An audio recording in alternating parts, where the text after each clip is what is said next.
Beads of Awareness came to be between Deborah's and I's idea at the beginning of the semester. And so the story behind where Beads of Awareness came from, with her idea of the style of the beads and my idea of the story. The story behind it is that both of my parents both had cancer when I was younger, and that really hit home for me. And so at the beginning of the semester, I was trying to figure out what I wanted to do for our original project. I originally started with just a straw and a piece of wire in the middle, and each straw was going to be for a different cause. And so when Deborah and I came together, we took her idea for the initial product and the beads, and then my storyline, and we just had to come together and figure out what initial cause we wanted to work with. So what we do is we take bottles such as milk bottles, laundry detergent bottles, that's made of plastic. So what we're doing is we're taking all these bottles and these containers that are made of plastic that are already used, and we're reusing them. So what we're doing is we're taking them, we're getting them washed, we're taking the paper off, just making them clean, and then what we're doing is we're cutting them. We're cutting them into like little squares, workable squares.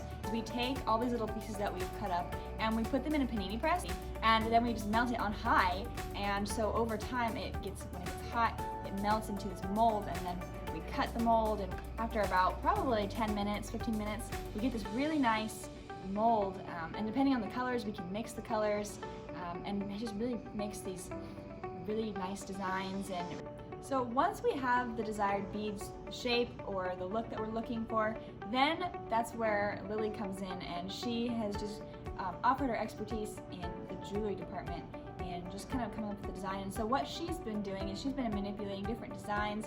The metal that she's been working with, she's been making it into the shapes that fit fingers, because we're doing rings primarily. So after all the processing, after getting the jewelry developed into something that's actually wearable, then the really easy part was just getting the selling and getting the product out to people. Jake was our main person for getting the cards that we put our rings on with our logo on it, and just something really simple, aesthetically pleasing, that was easy to strap the ring on and then to just present to a customer. And then how we as a team sold our product was we set up a little booth in Stover. People could walk by and look at the assortment of rings that we had.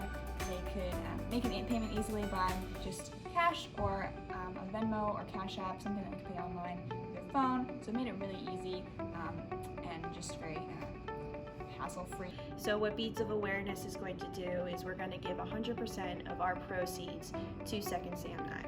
So Second Sam 9 is a faith-based nonprofit here in the Waynesburg community. They have a day program for adults with disabilities, and they like to do all sorts of things like go on field trips, they perform plays, and they do all sorts of arts and crafts. But something special that they also do is pre-vocational skills and life skills that's really helpful. Expand our horizons, just looking into different colors with different meanings. As this product here represents autism, we're going to be focusing on autism and our funds being donated to facilities that deal with that. We also want to include other awarenesses in the future that can support those illnesses as well.